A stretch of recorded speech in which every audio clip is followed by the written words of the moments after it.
Garrett Wade Morrison stood in the fluorescent wash of his garage right hand, hovering over the master switch that would kill the lights and end another year. December 31st, 8:15 p.m. Snow fell outside in thick curtains, muffling Pinewood Ridge under white silence.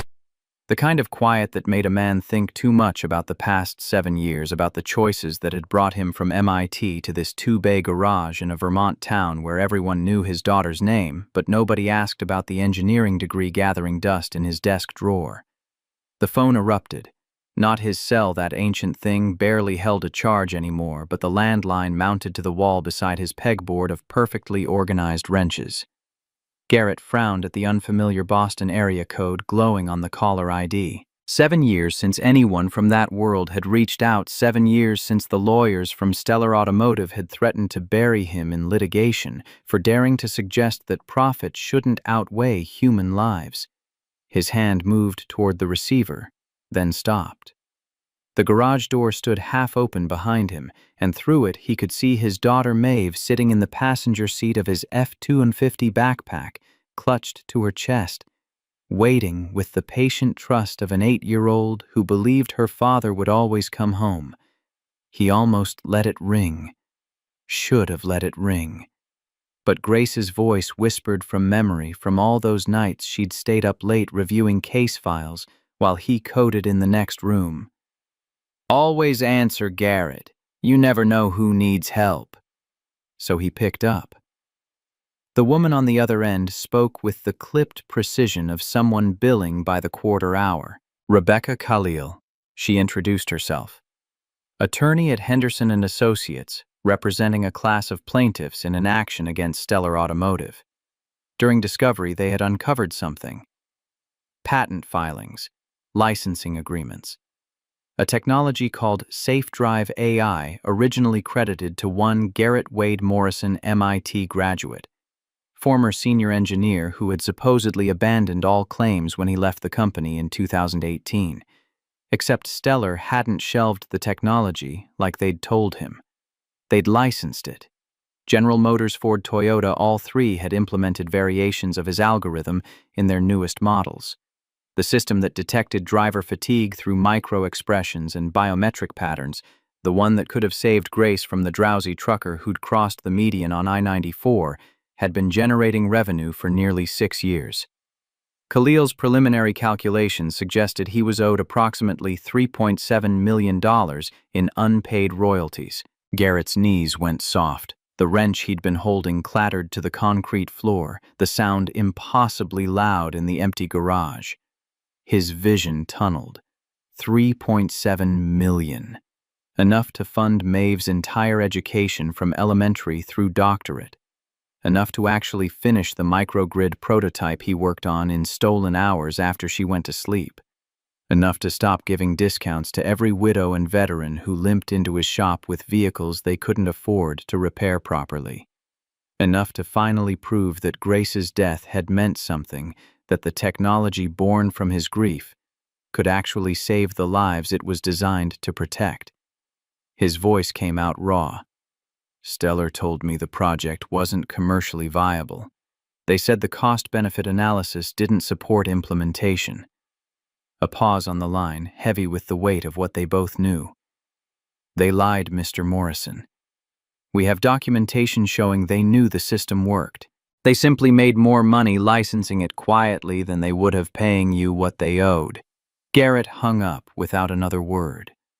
His reflection stared back from the darkened window of the bay door. 38 years old stubble that had gone gray at the temples, hands scarred from 7 years of working on engines instead of algorithms.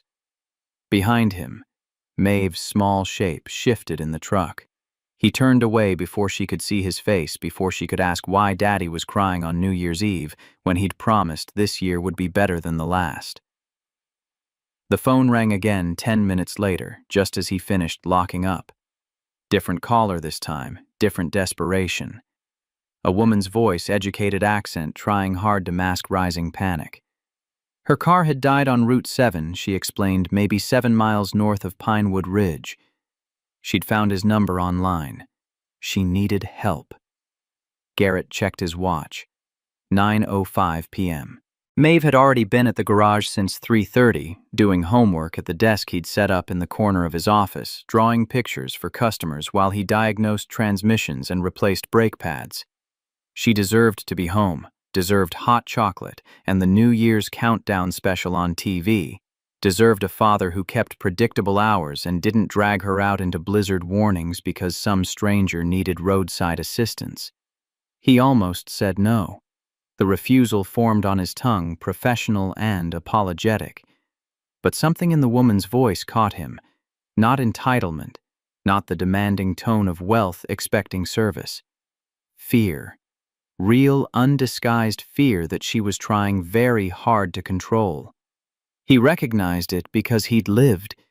It had felt it rising in his throat the night he'd called 911 from the hospital parking lot, while nurses worked on Grace's broken body in a trauma bay he wasn't allowed to enter.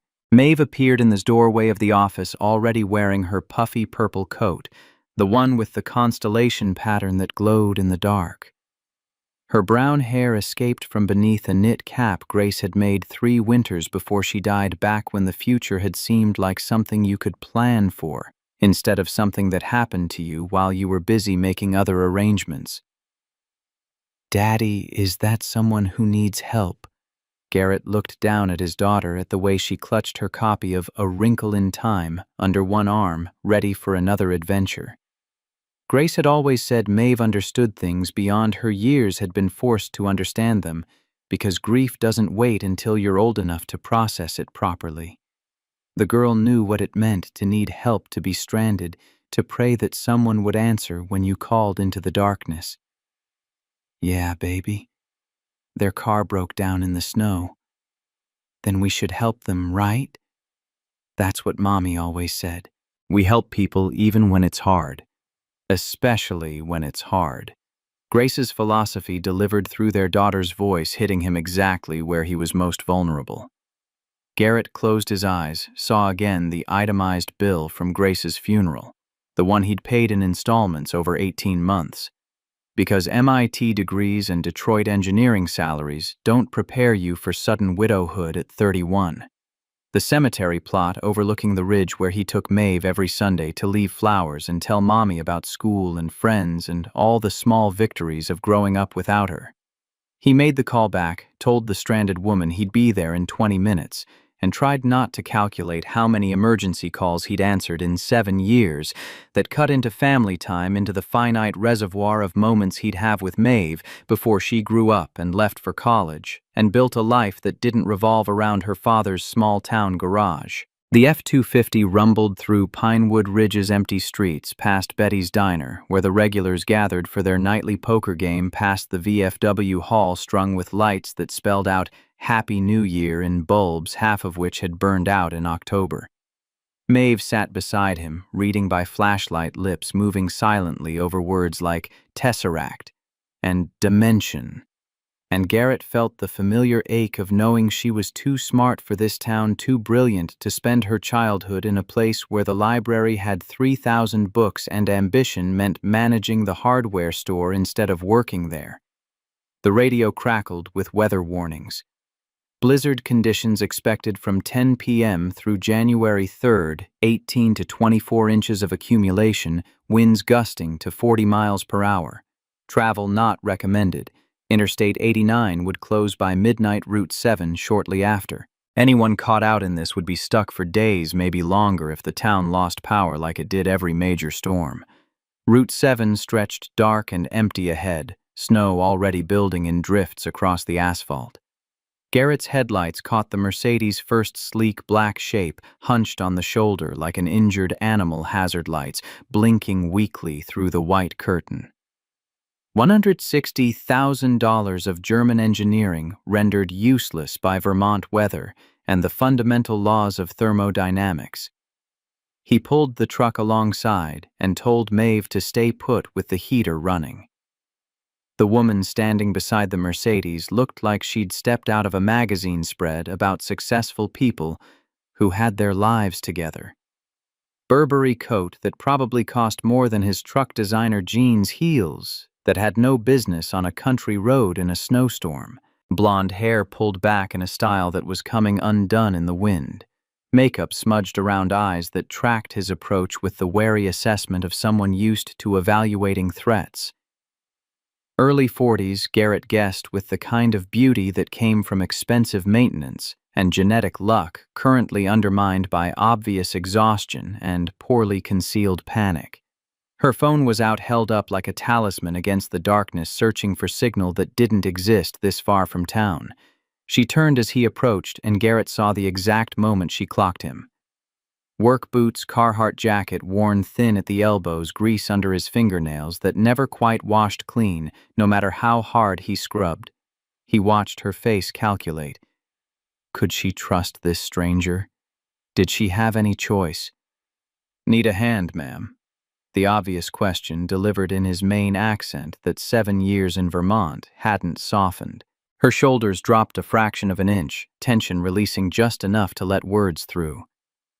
"My car died, completely. I was driving back to Boston from Burlington, and it just stopped." Garrett moved past her to the Mercedes, popped the hood with the confidence of someone who'd diagnosed 1,000 failing engines. Snow had already accumulated on the intake manifold, ice forming in places that should never see moisture. He touched components with practiced efficiency. Alternator frozen solid fuel lines probably crystallized, and the ECM housing was cold enough to tell him that particular computer had given up trying to keep this machine alive in conditions it was never designed to handle. Luxury vehicles and New England winters made poor companions. The Germans built beautiful cars, but they built them for autobahns and temperate climates, not for rural America where salt ate metal and cold murdered electronics. He straightened, met her eyes over the open hood. "Alternator's frozen. Your ECM engine control module, basically the brain, is fried, and your fuel injection system has ice in the lines." She waited, arms wrapped around herself, shivering. "Can you fix it?" "Eventually. Need parts from the Mercedes dealership in Burlington, which won't open until after New Year's. Installation takes 6 to 8 hours once I have everything." He gestured at the falling snow. "And there's a blizzard coming. Roads'll be closed by morning. Nothing's getting through for at least 3 days. Her face went through several expressions in quick succession. Disbelief, anger, resignation. Then a flash of something that looked like barely controlled desperation. Her hand moved to her wrist, touched an expensive watch with the automatic gesture of someone seeking comfort from a familiar object. "I have a meeting on January 3rd, in Boston. I have to be there."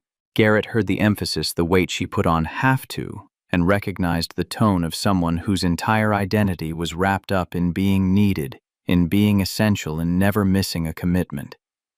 He'd known people like that in Detroit, had been one of them before Grace's death, taught him that the world kept turning even when you stopped showing up. "Can't control the weather, ma'am. Even if I fix your car tonight, you're not driving in this. Interstate's closing. You'd be lucky to make it 10 miles before sliding into a ditch."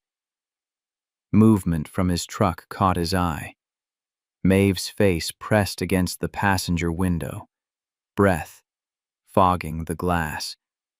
She waved at him with the mittens Grace had knit, the mismatched ones with the star pattern that his daughter refused to replace despite outgrowing them 2 years ago. He waved back, saw her smile, and felt the familiar guilt of a father who couldn't give his child anything close to a normal childhood. The woman noticed. "You brought your daughter to an emergency call." The question carried judgment, just the faintest edge of it, and Garrett felt his jaw tighten. 7 years of single parenthood had given him a thick skin about parenting criticism, but it still stung coming from strangers who'd never had to choose between leaving a child home alone and disappointing a customer. "I'm a single parent. Can't leave her by herself. Babysitters don't work New Year's Eve." Something shifted in her expression. Surprise bleeding into what might have been understanding, or perhaps just recognition of a difficult reality she'd never had to face. "I see. That must be challenging." Challenging.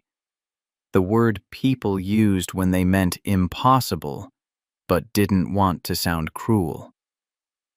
Garrett turned back to the Mercedes, began the process of hooking up his tow chains with the automatic efficiency of someone who'd done this hundreds of times.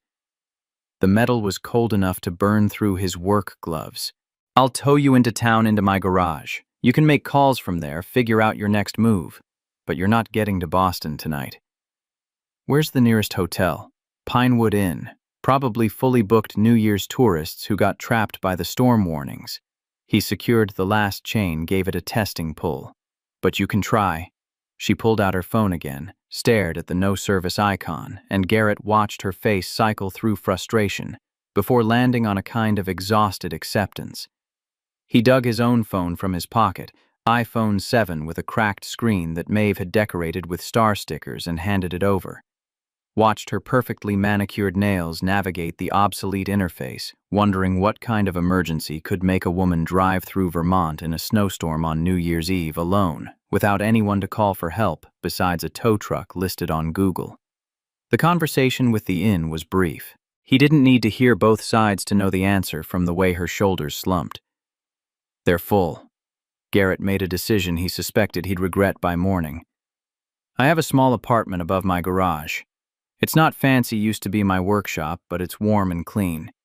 You can stay there tonight, sort things out tomorrow." She stared at him like he'd suggested something inappropriate. "Why would you help me? You don't know me." Fair question. Garrett didn't have a good answer except the truth, which was that Grace had raised him to believe in helping people even when it was inconvenient, and Maeve was watching from the truck, learning by example what kind of man her father chose to be. Maeve's voice carried through the cracked window high and clear in the winter silence. "Because it's New Year's Eve, fresh starts, and you need help." The woman's expression softened, just fractionally looking at the small bundled shape in the truck. Garrett saw her reassess the situation. Father and daughter emergency call on New Year's Eve, offering shelter to a stranded stranger. Not a threat. Just people trying to do the right thing in a world that didn't always make it easy. "I'm Victoria." She offered her hand formal, even standing in 4 inches of snow on a dark highway. "Victoria Hayes." "Garrett Morrison, and that's Maeve." Her handshake was firm, businesslike, the grip of someone used to boardrooms and negotiations. Garrett's hand swallowed hers calloused palm against smooth skin, and he felt the contrast between their worlds in that brief contact. She let go quickly, stepped back, wrapped her arms around herself again against the cold. The drive back to Pinewood Ridge took 20 minutes through deteriorating conditions. Victoria sat in the middle of the bench seat because Maeve refused to give up her window position, and Garrett was acutely aware of her presence in his peripheral vision, the way she tensed every time the truck slid slightly on black ice, the way her hand kept moving to check her dead phone, the scent of her perfume cutting through the truck's usual smell of coffee and dog. They didn't have a dog, but the previous owner had, and some ghosts never left. Maeve talked. His daughter had inherited Grace's gift for conversation, the lawyer's ability to ask questions that got to the heart of things without seeming invasive. "What's your name, Victoria?" "That's pretty like a queen." "What do you do?" "I run a medical technology company. We make computers that help doctors diagnose diseases earlier. That's so cool." "Daddy makes computers too. Well, he used to, now he fixes cars, but he's really, really smart. He went to MIT. "Maeve," Garrett kept his eyes on the road, voice carrying gentle warning. "Don't bother Ms. Hayes." "She's not bothering me." Victoria's voice held surprise, as if she'd forgotten that conversations could happen without agenda. "It's refreshing. Honesty." Through the rearview mirror, Garrett studied her face in profile. Exhaustion carved lines around her eyes that makeup couldn't quite hide, and there was something in the set of her mouth, determination fighting losing battle with despair, that he recognized from his own reflection during those first months after Grace died. Victoria Hayes was holding on by fingernails, and whatever waited for her in Boston on January 3rd had the power to break her grip entirely. Pinewood Ridge materialized through the snow like a vision from a Christmas card someone had left out too long. Main Street's string lights swayed in the wind, half the bulbs dark, spelling out, "Ha, why, new, ye, are," in flickering promise. Betty's diner glowed warm, the old-timers visible through the window hunched over their eternal poker game. The VFW hall, the library, the hardware store, all closed for the holiday. Dark windows reflecting back the truck's headlights. "Welcome to Pinewood Ridge," Garrett said. "Population 2-100 where everybody knows your business before you do." Victoria looked out at the small town with an expression he couldn't quite read. "It's quaint." Maeve bounced in her seat. "It's the best place in the world. Mrs. Betty makes apple pie every Thursday, and Mr. Kowalski teaches me about constellations, and Miss Eleanor lets me shelve books at the library, even though I'm too young officially, but she says I'm responsible enough, and breathe, Mavie." Garrett smiled, despite the exhaustion creeping into his bones. "Ms. Hayes doesn't need your whole tour guide speech." But Victoria was looking at Maeve with something that might have been wistfulness. "It sounds wonderful, having a community like that." The words carried weight, the kind that comes from absence. Garrett filed that observation away with the others. No wedding ring, no emergency contacts in her phone worth calling, driving alone on New Year's Eve, the desperate need to get to a meeting that couldn't be rescheduled. Victoria Hayes had success written all over her, had money and power, and probably a corner office with a view that cost more per month than his entire mortgage. But she didn't have community, didn't have the kind of safety net that caught people when they fell. Morrison's Auto Repair sat at the eastern edge of Main Street, a 2-story building Garrett had bought for $48,000 and spent 6 months renovating with his own hands. The ground floor held 3 service bays tool chests organized with the precision that drove his employees crazy, but made Garrett's engineer brain happy, and a small office with a desk built from reclaimed barnwood. The second-floor apartment accessed by external stairs he'd rebuilt twice, because Vermont winters were hell on pressure-treated lumber. He backed Victoria's Mercedes into Bay 2, killed the truck's engine, and sat for a moment in the sudden silence. Through the garage window, he could see his tool board, every wrench and socket in its designated place. The shadow board he'd marked out with Grace's help during their first month in Pinewood Ridge. She'd thought it was excessive, had teased him about his need for order, but she'd helped him trace every outline anyway, because that was Grace supporting his quirks, even when she didn't share them. "You can use the office phone to call whoever you need." Garrett climbed out, helped Maeve down, then gestured Victoria toward the small office. "Reception's better inside town limits." She nodded, already moving with the purposeful stride of someone about to handle a crisis, and disappeared into the office. Through the window, Garrett watched her pick up the phone dial with angry precision, then pace the small space while she talked. Even from outside, he could read the tension in her shoulders, the way her free hand cut through the air, emphasizing points the person on the other end couldn't see. Maeve tugged his sleeve. "Is Ms. Hayes in trouble, Daddy?" "I think so, baby." "Are we gonna help her?" Garrett looked down at his daughter, at the earnest concern in eyes that matched his own, and felt the familiar ache of loving someone so much it physically hurt. "We're already helping her. Gave her shelter, fixing her car. That's all we can do." "Mommy would say that's never all we can do." Maeve's voice carried absolute certainty. She'd say we keep helping until the help works. Out of the mouths of children came truths that adults spent lifetimes avoiding. Grace had believed in radical kindness, in showing up for people even when inconvenient, in treating strangers like future friends who just didn't know it yet.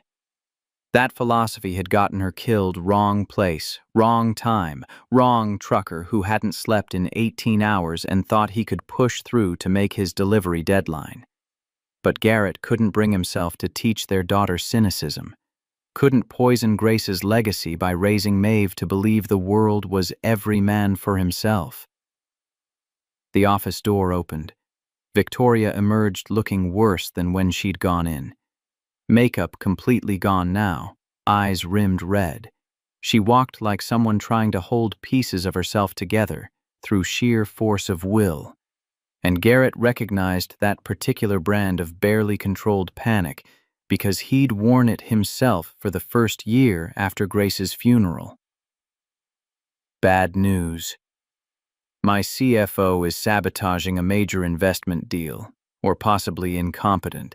Either way, my company's about to lose $180 million in funding, and I'm stuck in Vermont with no way to get back in time to fix it. The words came out flat, emotionless, the kind of tone people used when the alternative was screaming. Garrett had heard it from his own mouth the day he'd cleaned out his Detroit office, boxing up 7 years of work while Harold Breskin watched from the doorway and reminded him that the non-compete clause meant he couldn't work in automotive for 18 months. Come on. He picked up his toolbox, headed for the exterior stairs. Let's get you settled upstairs. Tomorrow's soon enough to figure out next steps. The apartment smelled like sawdust and machine oil, with underneath notes of the lavender spray Garrett used because Maeve insisted spaces should smell nice. 600 square feet of organized chaos kitchenette, with hot plate and mini fridge living area, with sagging couch he'd rescued from someone's curb coffee table he'd built from pallets. Bedroom visible through an open door containing nothing but a bed and a dresser. New Year decorations covered every surface, Maeve's handiwork transforming the utilitarian space into something almost cheerful. Paper chain countdown in bright construction paper snowflakes, cut from printer paper and hung with fishing line drawings of fireworks taped to walls. Victoria stood in the doorway taking it all in, and Garrett braced for judgment that would confirm everything he already knew, that he'd fallen far, that MIT engineers weren't supposed to end up in 600-square-foot apartments above garages in towns nobody had heard of, that Grace would be disappointed in how small he'd let their lives become. It's cozy. Her voice held something that sounded like sincerity. Thank you for this. Before Garrett could respond, the lights died, all of them simultaneously plunging the apartment into absolute darkness, broken only by the dim glow of snow through the windows. Maeve squeaked, startled but not scared. She'd lived through enough power outages to know the routine. Stay put. Garrett's voice came calm through the darkness, muscle memory taking over. Maeve, candles are in the kitchen drawer. Victoria, don't move, I'll get a lantern. He navigated by feel and memory, found the drawer, pulled out the Coleman lantern he kept charged for exactly this scenario. Light bloomed warm and yellow, pushing back shadows, revealing his daughter, already pulling candles from their designated spot, and Victoria frozen in place, looking lost in a way that had nothing to do with literal darkness and everything to do with being out of her element. 5 minutes later, the apartment glowed with 6 candles strategically placed and the lantern on the coffee table. Maeve bounced with excitement. Power outages were adventures when you were 8 and didn't have to worry about frozen pipes or spoiled food or how long the generator would last. The battery radio crackled with confirmation that the storm had taken down power across 3 counties, restoration times unknown, travel now officially impossible on all major routes. Victoria tried. Her phone got one wavering bar of service and immediately called someone. Janet, I need you to listen carefully. The power's out. I have minimal signal, but I need you to do something for Laura. Garrett moved to the kitchen, giving her privacy while starting water for tea on the camping stove he kept for emergencies. Through the kitchen pass-through, he could hear fragments of her conversation, words like projections and board meeting and Carter, delivered with increasing urgency. Watched her pace the small space like a caged animal. Watched her composure crack a little more with each sentence. When she hung up, her hands were shaking. She sat heavily on the couch, head in palms, and Garrett recognized the posture of someone who'd just run out of options. He brought her tea, Earl Grey, because it was all he had in a chipped mug with a faded MIT logo that Maeve had found at a yard sale and insisted on buying because, Daddy, you went there. Steam rose between them, and Victoria wrapped her hands around the warmth, like it could anchor her to something solid. "Thank you," barely a whisper. "Rough day." She laughed, sharp and bitter. "Rough year. Rough decade. I built my company from nothing, poured everything into it, and now my CFO is either incompetent or actively trying to destroy what I've created. And I can't even get back to defend it." Garrett sat in the chair across from her, let silence stretch. Grace had taught him the value of listening, of giving people space to fall apart without rushing to fix them. Sometimes the kindest thing you could do was witness someone's pain without trying to minimize it. "Corporate politics?" he finally asked. "Worse. Betrayal." Victoria looked up, and in the candlelight, her face seemed younger, more vulnerable. "My CFO submitted financial projections to our biggest potential investor with numbers that don't match anything I approved. Either he's trying to tank the deal or he's lost his mind. Either way, the board is panicking, the investor is reconsidering, and I'm stuck here while everything I've worked for collapses." The story had a familiar shape. Garrett had lived his own version in Detroit, had watched people he'd trusted use his work for ends he'd never approved, had felt the helpless rage of being sidelined from decisions that should have been his to make. "I know something about having work stolen." The words came out before he could stop them. "My last company took a safety system I designed, patented it under corporate ownership, then shelved it because implementation was too expensive. Then my wife died in exactly the kind of accident that system was designed to prevent." Victoria's eyes widened. "That's horrific." "That's business, at least according to the lawyers who explained why I didn't have a case." Garrett stood moved to the window where snow was already drifting against the glass. "Sometimes the people we trust to do the right thing choose profit instead. And we're left picking up pieces." "Is that why you came here?" "I left because my daughter needed a parent who was present, not constantly traveling or working late or stressed about the next deadline. I left because Detroit was full of ghosts and Pinewood Ridge was where Grace grew up, where she wanted to retire." He turned back to face Victoria. "I left because I was tired of building things that made other people rich, while the problems I actually cared about solving got ignored." Maeve appeared from the bedroom wearing her glow-in-the-dark pajamas, carrying her stuffed rabbit that had been Grace's when she was small. "Daddy is Ms. Hayes staying for midnight for the wishes. I don't want to intrude on your traditions." Victoria started to stand, but Maeve was already beside her, small hand on her arm. "You have to. Everyone needs New Year wishes, especially people who are sad. And you look really sad." The naked honesty of children delivered without malice or agenda.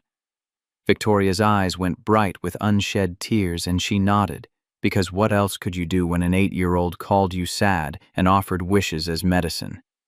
"Our tradition," Garrett explained, "is we each write a wish on paper, put it in this bowl." He retrieved a metal mixing bowl from the kitchen, and at midnight we burn them. Symbolic fresh start.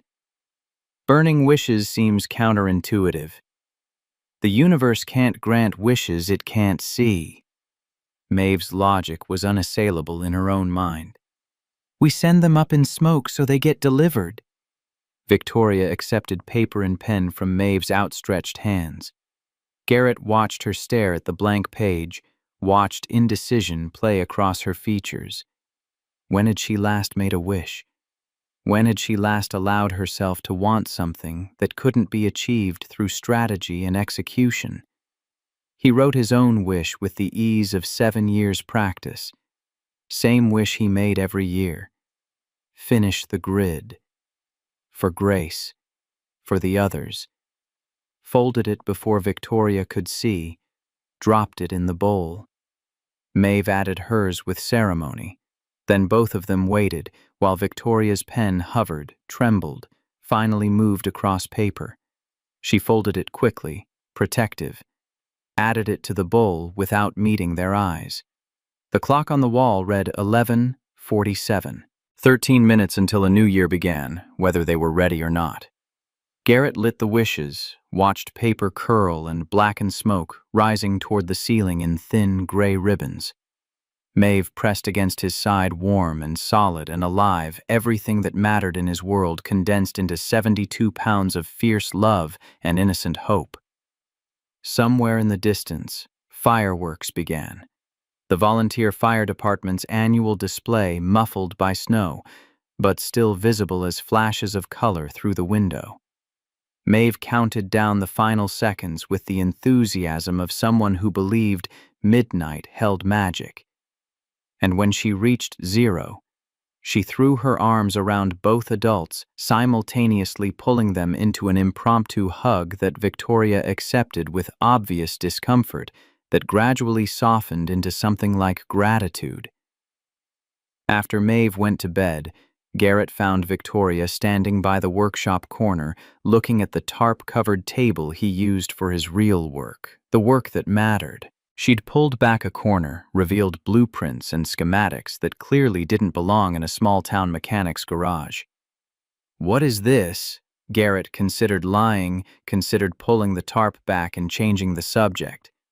But something in Victoria's face, genuine curiosity mixing with the kind of hunger that came from recognizing your own obsessions in someone else, made him honest. Distributed power system for rural hospitals. Combination of solar, wind, and battery storage with an intelligent grid management AI. Could keep a small hospital running for 72 hours without external power at about 1/10 the cost of traditional generators. She moved closer fingers, tracing the technical drawings with the confidence of someone who could read schematics. "This is sophisticated. Why are you building it in a garage? Because no hospital system will invest in technology from a mechanic without credentials they respect. Because I don't have funding for prototypes or regulatory testing. Because I work on it at night after Maeve goes to sleep, and it's been 6 years and I'm maybe halfway to something I could actually demonstrate." He heard the bitterness in his own voice, tried to soften it. After Grace died in a hospital that lost power during a thunderstorm after their generator failed and her monitoring equipment went dark for the 3 minutes it took to die, I decided to build something that would make sure it never happened to anyone else. Victoria's hand stilled on the blueprints. When she looked up, her eyes held the sheen of tears. "My father died of pancreatic cancer. Misdiagnosed for 6 months because the rural hospital he went to didn't have proper diagnostic equipment, didn't have access to the kind of AI screening that could have caught it early. That's why I built Hayes Biotech, to make sure advanced diagnostics weren't just for wealthy people in major cities." In the candlelight in the small apartment above his garage, while snow buried Pinewood Ridge under 2 feet of silence, Garrett Wade Morrison looked at Victoria Louise Hayes and saw something he hadn't expected to find in a stranded stranger. Recognition. Kinship.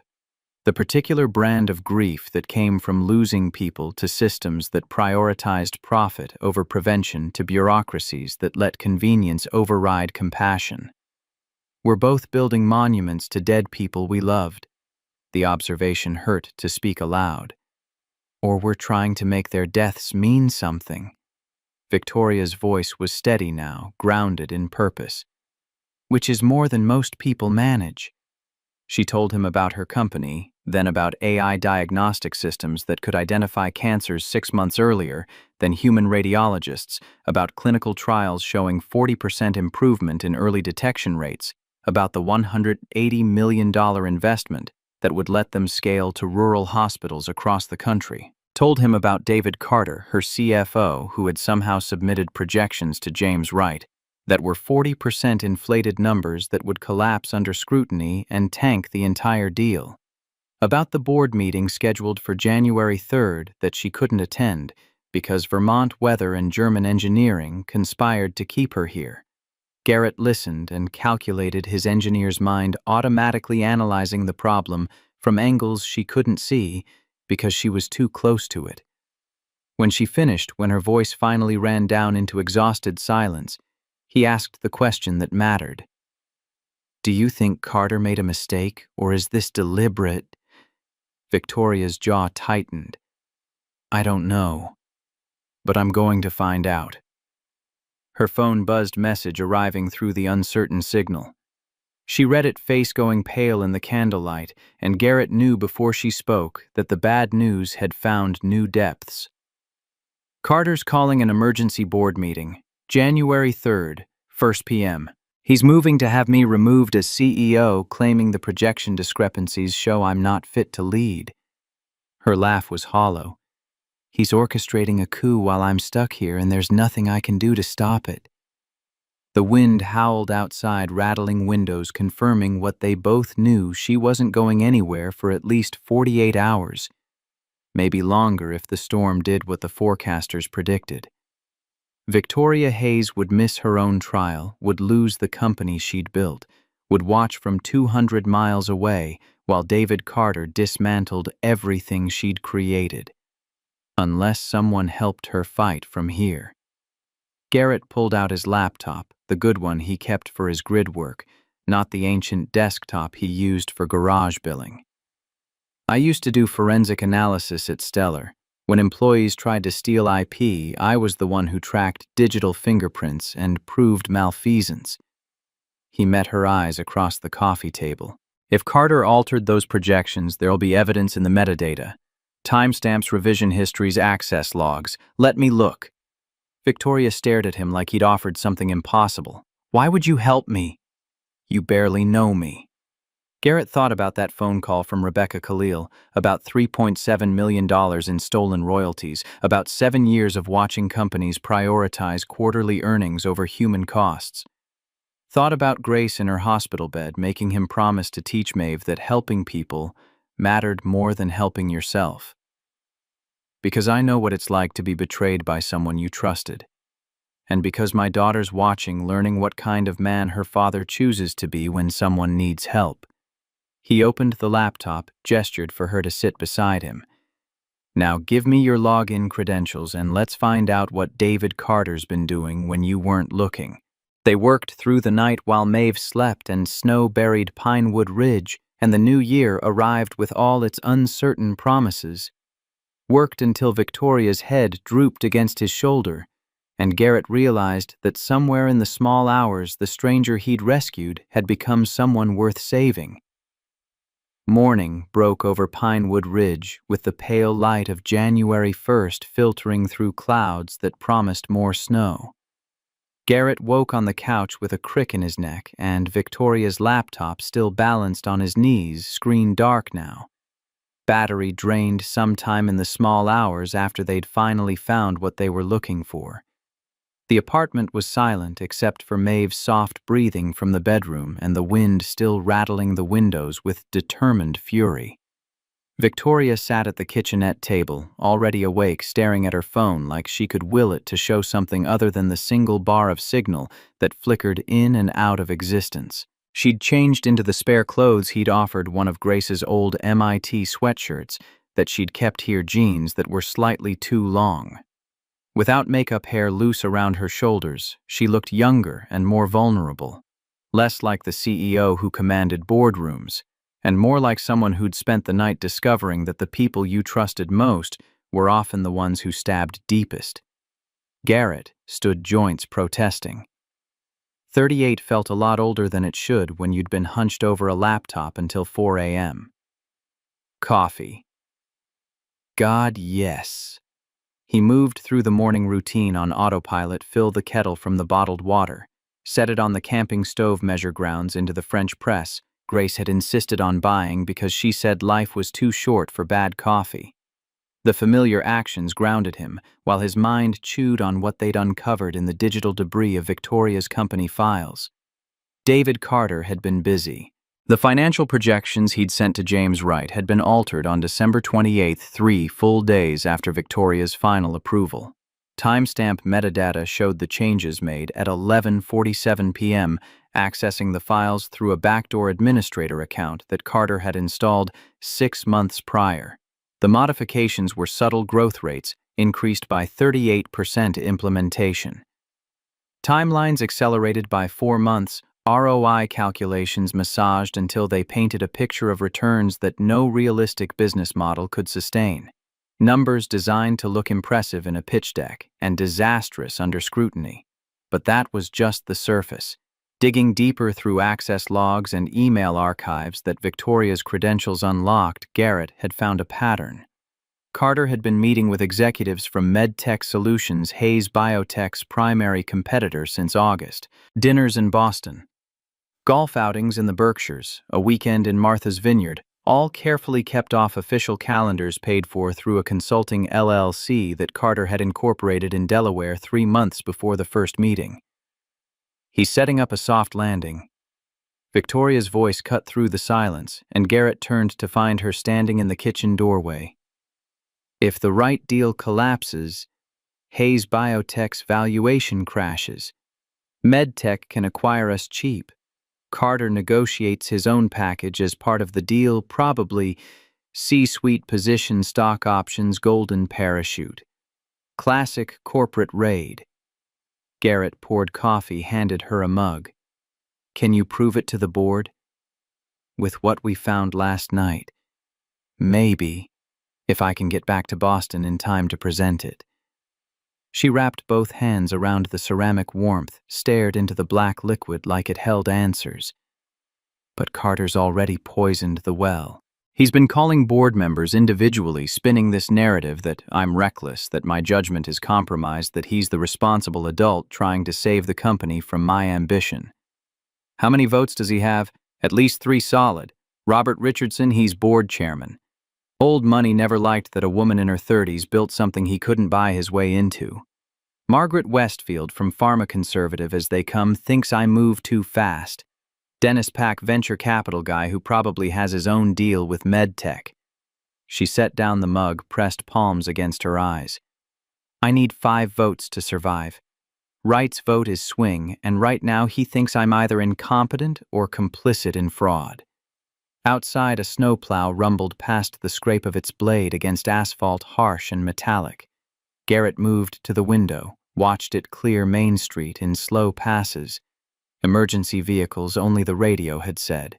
Everything else stayed buried until the storm passed completely. What time's the meeting? 1 p.m. January 3rd, 49 hours from now. Garrett did the math. Even if he could get her car fixed, unlikely without parts from Burlington, even if the roads cleared, the interstate wouldn't open until late on the 2nd. At earliest, she'd have maybe 6 hours to drive 200 miles, prepare her defense, and face a board that Carter had spent days preparing to vote against her. You need a better strategy than showing up breathless with evidence they'll say you fabricated in desperation. Victoria's laugh was bitter. I need a miracle. Those are in short supply. Maeve emerged from the bedroom, rumpled and confused by finding 2 adults already awake. Is it morning? Did Santa come? Oh wait, that was yesterday. She blinked at Victoria. You're still here. Does that mean you're staying for New Year's Day breakfast? Daddy makes the best pancakes. The shift in Victoria's expression was subtle, but Garrett caught it. The corporate mask slipping for a moment to reveal something softer underneath. I'd love pancakes. They ate in the pale morning light, Maeve chattering about her resolutions.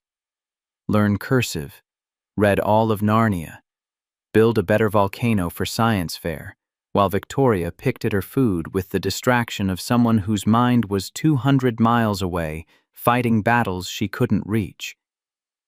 Garrett watched her drift and recognized the particular hell of helplessness of knowing exactly what needed to be done, but being unable to do it. After breakfast, while Maeve disappeared into her room to draw, Victoria made calls on Garrett's landline. He gave her privacy, went downstairs to check the Mercedes, but he could hear fragments through the floor. Her assistant Janet first getting updates that made Victoria's voice sharper with each exchange. Then someone named Elena Rodriguez, apparently the chief medical officer, one of the board members Victoria counted as ally. That conversation lasted 30 minutes and involved a lot of technical discussion about clinical trial data and FDA approval timelines that went over Garrett's head. When Victoria came down to the garage an hour later, she looked like she'd aged a year in 60 minutes. Elena will support me, but she says Richardson's been working the neutral members hard. Claims he has some kind of character evidence that I'm not fit to lead. Won't say what it is, just hints darkly about judgment and priorities. She leaned against the Mercedes, arms crossed. And Wright won't return my calls. His assistant says he's considering his options. Garrett straightened from where he'd been examining the fuel system. You need to flip Wright before the meeting. He's the fulcrum. Get him on your side, the neutral members follow. And how do I do that from here? You make him come to you. Victoria's eyebrow arched. The man's about to invest $180 million based on information he now thinks is fraudulent. Why would he drive to Vermont in a blizzard to talk to the CEO he's losing faith in? Because you're going to offer him something Carter can't. Not just a business deal, but a vision that makes him want to be part of something bigger than returns on investment. Garrett grabbed a shop rag, wiped grease from his hands. You said your father died because a rural hospital didn't have proper diagnostic equipment. You built your company to fix that. But that's not what you've been selling to Wright, is it? Victoria's silence was answer enough. Garrett pressed on momentum building as the shape of the strategy clarified in his mind. You've been selling him on market penetration and scalability and revenue projections. Business talk. Numbers that someone like Carter can manipulate because numbers are just numbers, they don't mean anything beyond themselves. He gestured at the workshop corner upstairs at the microgrid blueprints Victoria had examined last night. But purpose mission technology that saves lives because saving lives matters more than quarterly earnings. That's harder to fake. That's the kind of investment that makes a man's legacy, not just his portfolio. You want me to pivot an entire $180 million pitch to mission-driven development in, she checked her watch, less than 48 hours with no access to my team or my data or my, you want to save your company or not? The bluntness landed hard. Victoria flinched, then straightened, and Garrett saw the steel reassert itself in her spine. This was the woman who'd built a biotech company from nothing, who'd gone head-to-head with venture capitalists and pharmaceutical giants and carved out space in an industry that didn't make room for outsiders easily. She just needed to remember that strength. Tell me what you're thinking. They went back upstairs where Garrett's laptop waited battery recharged, and he pulled up the files he'd been examining before dawn while Victoria dozed against his shoulder. MedTech Solutions, public filings, press releases, partnership announcements. A company built on acquisition and consolidation, on buying innovation, rather than creating it on squeezing margins and cutting costs until what remained was profitable but soulless. Wright spent 30 years in venture capital. He's made billions backing the right companies at the right time. But look at his recent investments. All safe plays, established markets, incremental improvements to existing technologies. Garrett pulled up Wright's portfolio. He's getting older, thinking about legacy. What does he want to be remembered for, making rich people richer? Or fundamentally changing how healthcare works for the people who need it most? Victoria leaned over his shoulder, studying the screen. She smelled like his shampoo and Grace's clothes and determination. So, I appeal to his ego. Make him see that backing Hayes Biotech isn't just business, it's history. More than that, you show him a roadmap for how medical technology can actually serve rural America, not just coastal cities. You make him understand that Carter's pushing a medtech acquisition because medtech only cares about markets with density and purchasing power. They'll gut your rural programs the moment the ink dries. And you know this how? Garrett pulled up another file, this one from his own research into hospital technology procurement. Because I've been studying rural healthcare infrastructure for 6 years. Because every company that claims to care about underserved populations abandons them the moment the profit margins don't justify the effort. Because Grace died in a hospital that lost power, and I've made it my business to understand why places like that never get the investment they need. Something shifted in Victoria's face calculation, mixing with growing excitement. She pulled out her phone signal, holding steady for the moment, and started typing notes rapid fire. If I can get Wright to see Hayes Biotech as the vehicle for actually solving rural healthcare access, if I can show him that Carter's projections were designed to make us look like a traditional acquisition target, when what we really are is a platform for systematic change, then you're not just defending yourself against Carter's coup. You're offering Wright something he can't get from MedTech or any other established player. You're offering him purpose. I need to call him. Now. Victoria was already dialing, pacing the small apartment with the restless energy of someone who'd found solid ground after hours of drowning. James. It's Victoria Hayes. I know you've been avoiding my calls and I understand why, but I need 1 hour of your time before the board meeting. In person. No, not Boston. Vermont. Pinewood Ridge. I'll explain everything when you get here. But if you're serious about transforming healthcare rather than just investing in it, you need to hear what I have to say. Tomorrow, January 2nd. Any time after noon when the interstate reopens. Yes, I'm serious. 200 miles in winter. If you're not willing to drive that far to hear the truth, then maybe you're not the kind of investor Hayes Biotech needs anyway. She ended the call and turned to Garrett with something like triumph lighting her features. He's coming, 2 p.m. tomorrow, said I have 1 hour to convince him not to pull out entirely.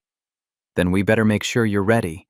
They worked through the day while snow continued falling, and Maeve built elaborate structures with blocks in the corner, and the radio updated them on road conditions that remained impassable. Victoria outlined her pitch while Garrett poked holes in it. Challenged assumptions forced her to defend claims with evidence rather than corporate speak. He pushed her harder than necessary, maybe, but he'd sat through enough stellar presentations to know that passion without precision just sounded desperate. You keep saying equitable access like it's a magic phrase. What does that actually mean in practice? Victoria's jaw tightened with frustration. It means rural hospitals get the same diagnostic tools as Mass General. How those hospitals have 10-person IT departments and budgets measured in thousands, not millions. Your AI requires cloud infrastructure, regular updates, integration with existing systems. Who pays for that ongoing cost? How do you make it sustainable without external subsidies? We build in tiered pricing, subsidize rural implementations with revenue from urban centers, which means urban hospitals pay more to support rural ones. How do you sell that to urban hospital administrators who only care about their own bottom line? Victoria's hands clenched into fists. She was 3 seconds from telling him to back off when understanding flickered across her face. You're doing this on purpose, playing devil's advocate. Wright will ask these questions. Carter will have primed him to ask them. You need answers that are more than idealistic, wishful thinking. Garrett softened his tone slightly. I believe in what you're trying to do, but belief doesn't survive contact with skeptical investors unless it's armored with practical implementation. They kept going. Hours blurred together. Coffee turned cold in mugs. Maeve ate lunch and entertained herself and eventually curled up on the couch for a nap, while 2 adults hammered out the shape of an argument that might save a company, or might just be elaborate fantasy. Somewhere around 3 p.m., Victoria's phone rang with a call from Elena Rodriguez. Victoria, we have a problem. Carter just sent another email to the board. He's claiming you've been unreachable for 48 hours, that you're hiding from accountability, that your absence proves you're not capable of crisis leadership. Elena's voice carried through the speaker, sharp with concern. Richardson's using it as ammunition. Says a real CEO would have found a way to be present regardless of circumstances. I'm stranded in a blizzard. He doesn't care. He's saying you should have anticipated the storm, left earlier, arranged backup plans. He's painting you as reckless and unprepared." Victoria's face went pale. Garrett watched her composure crack, watched the doubt seep in through fissures that Carter's calculated attacks had created. This was how they broke you, not with dramatic confrontations, but with steady erosion of confidence, with reframing every circumstance as evidence of your inadequacy. "Elena, tell Richardson that I'll be at the board meeting. Tell him I'll have answers for every question, evidence for every claim, and when this is over, David Carter will be looking for a lawyer instead of a C-suite position." She hung up without waiting for response, turned to Garrett with eyes that were bright and hard and barely holding back tears. "I can't do this. I can't salvage a company from 200 miles away while my CFO systematically destroys my reputation with an audience I can't reach." Maeve stirred on the couch, disturbed by raised voices. Garrett moved to Victoria, put a hand on her shoulder, felt the tension vibrating through her like current through wire. "Yes, you can. Because you've spent the last 6 hours building an argument that doesn't just defend you, it redefines the entire conversation. Carter wants to make this about competence and projections. You're going to make it about vision and values. And when Wright hears what you have to say tomorrow, when he understands that you're offering him a chance to be part of something that actually matters, Carter's coup stops being viable. And if Wright doesn't buy it, if he's already decided medtech is the safer bet," Garrett had no answer for that except the truth, "then you lose. But you lose fighting for something worth fighting for, which is more than most people manage." The words hung in the cold apartment air, and Victoria searched his face like she was trying to determine if he actually believed what he was saying or just telling her what she needed to hear. Whatever she found there must have been enough, because she nodded slowly, straightened her shoulders, and went back to the laptop to refine the presentation that might save her life's work. Evening came early, with winter sun setting behind clouds at 4:30. Power returned in fits and starts, lights flickering on briefly before dying again. But by 6 p.m. the grid stabilized, and suddenly they had heat and internet and the illusion of normal infrastructure. Garrett made dinner from canned soup and bread he'd bought before the storm. Nothing fancy, but hot and filling. Maeve talked about school starting back up in a week, about the book report she'd due, about whether Ms. Victoria would still be here tomorrow, or if she'd disappear like most adults who passed through their lives. "I'll be here tomorrow." Victoria's voice was gentle. "I have an important meeting at 2 p.m. that your dad's helping me prepare for. But after that, I'll probably need to go back to Boston." Maeve's face fell. "Oh, okay. That makes sense. Important people have important places to be." "Hey." Victoria reached across the table, touched Maeve's hand. "Sometimes important means being present for people who matter. And you matter. You and your dad both. You've helped me remember that." It was the most personal thing Victoria had said since arriving, the first crack in her professional armor that revealed something human underneath. Maeve beamed, and Garrett felt something shift in his chest, some ice he'd been carrying since Grace died warming just slightly in the presence of someone who saw them as people rather than obligations. After dinner, Maeve insisted on teaching Victoria how to play the card game she'd invented, rules that made no sense and changed every round but somehow remained internally consistent in an 8-year-old's logic. They played until bedtime, and when Garrett tucked his daughter in, she whispered a question against his shoulder. "Do you like Ms. Victoria, Daddy?" Loaded question. Dangerous question. "She's a nice person who needed help." "That's not what I asked." Maeve's eyes were Grace's eyes, seeing through his evasions to the truth he wasn't ready to examine. "I think she's lonely, like you're lonely. I think maybe you could be lonely together, and then neither of you would be lonely anymore." Out of the mouths of children came observations that adults spent therapy sessions avoiding. Garrett kissed her forehead, told her to sleep well, and retreated before she could ask follow-up questions he definitely couldn't answer. Victoria had commandeered the couch laptop open, working through slide decks that she'd built from templates and passion and desperation. Garrett brought her tea and sat in the chair he'd occupied the night before, watching her work with the focused intensity of someone who knew this was her last chance to get it right. "Can I ask you something?" Her voice came without looking up from the screen. "Sure." "Why are you helping me?" "Really? We're strangers. You have your own life, your daughter, this business. You don't owe me anything, but you've spent 2 days basically putting your life on hold to fix my problems." "Why?" Garrett considered deflecting, offering easy answers about basic human decency and helping people in need. But Victoria had been honest about her fear and vulnerability, had let him see past the CEO mask to the person underneath. She deserved honesty in return. "Because watching you fight reminds me that I gave up too easily. I walked away from Detroit, from engineering, from trying to change systems that I thought were too big to fight. Built myself this small, safe life where the problems are tractable and the stakes are manageable. But you're still fighting, still trying to build something that matters, even when people you trust sabotage you. That takes courage." "I'm not sure I have any more." Victoria looked up from the laptop, and in the warm light of the apartment, her eyes held something that might have been recognition or might have been something more complicated. "You didn't give up. You're building a microgrid system that could revolutionize rural healthcare infrastructure. That's not giving up. I'm tinkering in a garage. You're actually doing it, actually changing lives. There's a difference. Only because I have resources and connections, you don't." She closed the laptop, gave him her full attention.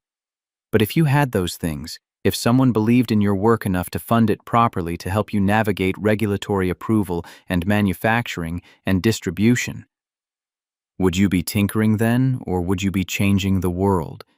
The question landed like a challenge. Garrett had spent 6 years telling himself that his small-scale work was enough, that he was making a difference in his own way, that he'd made peace with reduced ambitions. But Victoria was holding up a mirror that showed him what he'd actually done: retreated, hidden, chosen safety over significance, because taking another swing at changing things meant risking another failure, another betrayal, another loss that might break him beyond repair. "I don't know." The admission cost him. "Maybe I'm scared to try again." Fear's rational. People who hurt you once usually hurt you twice. Victoria's voice carried the weight of experience. But fear isn't a strategy. It's just a reason to stay still while the world moves around you. She stood crossed to the window where snow had finally stopped falling. The night sky was clearing, stars emerging between racing clouds, and Pinewood Ridge glittered below with the lights of people who'd weathered the storm and come through intact. "I lost my father when I was 26. Built Hayes Biotech because I couldn't save him, but maybe I could save someone else's father. Poured everything into it. Relationships, health, any semblance of normal life. Told myself the sacrifice was worth it because the work mattered." She pressed a hand against the cold glass. "But Carter's trying to take it from me, and I realize that all those sacrifices won't mean anything if the company becomes just another corporate asset optimized for shareholder value. The mission dies even if the business survives. So don't let him take it. That's what tomorrow's about." She turned back to face him. "But after, even if I win, even if Wright backs me and the board votes to keep me, I'll still be running a company where my own CFO tried to destroy me, where I can't trust the people I work with, where every decision is scrutinized for signs that maybe Richardson was right, maybe I'm not fit to lead." Garrett heard what she wasn't saying, that victory might just mean different forms of losing, that winning the battle could leave her too wounded to enjoy the war. He'd lived that himself had survived Grace's death, only to discover that survival looked a lot like slow death when you faced it alone. "You don't have to do it alone." The words emerged before he'd fully thought them through. "If you need people you can trust, People who understand that profit isn't the only metric that matters. Maybe it's time to bring in partners who actually share your values. Victoria's expression shifted, became calculating in a way that suggested she was seeing possibilities she hadn't considered before. Partners like you, I'm a mechanic with a half-built prototype and a garage full of debt. You're an MIT engineer who can do forensic analysis on corporate malfeasance and who's designed a power system that could save thousands of lives. She moved closer, and Garrett was suddenly aware of how small the apartment was, how little distance separated them. If I survive tomorrow, if Wright backs me and I keep my company, I'm going to need someone I can trust to build the infrastructure that makes rural healthcare access actually possible. Someone who cares more about impact than promotion. You're offering me a job? I'm offering you a partnership. You bring the microgrid system and your expertise. Hayes Biotech provides funding, regulatory support, manufacturing connections, everything you need to actually deploy this technology. We do it as equals with contracts that protect your IP and your vision. No corporate ownership, no stolen patents, no stellar automotive bullshit. Garrett's pulse kicked up. This was the offer he'd fantasized about during long nights working alone in his garage, the fairy tale ending where someone with resources believed in his work enough to make it real. But fairy tales came with catches, with hidden costs, with ways to fail that you couldn't see until you were already falling. Why would you trust me? We've known each other 36 hours. Because you helped me when you had no reason to, except that it was the right thing to do. Because your daughter is watching and you're the kind of father who leads by example. Because I read people for a living and everything about you says you're genuine. She held out her hand. I can't promise it'll be easy or that we won't hit obstacles, but I can promise you'll never wonder if you gave up too soon. Garrett looked at her outstretched hand at the opportunity being offered in a stranger's apartment during a blizzard that had forced their paths to cross. Thought about Maeve's words. Maybe you could be lonely together, and neither of you would be lonely anymore. Thought about Grace's voice from memory always pushing him to take risks in service of things that mattered. He shook Victoria's hand. Her grip was firm, businesslike, but her eyes held something warmer than business.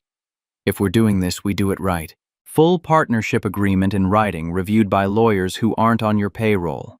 And I reserve the right to walk if the mission gets compromised. Deal. Now help me finalize this presentation because if I don't nail it tomorrow, none of this matters anyway. They worked until 2 a.m. Victoria building slides, while Garrett challenged every claim and suggested refinements and occasionally got up to check that Maeve was still sleeping peacefully in the next room.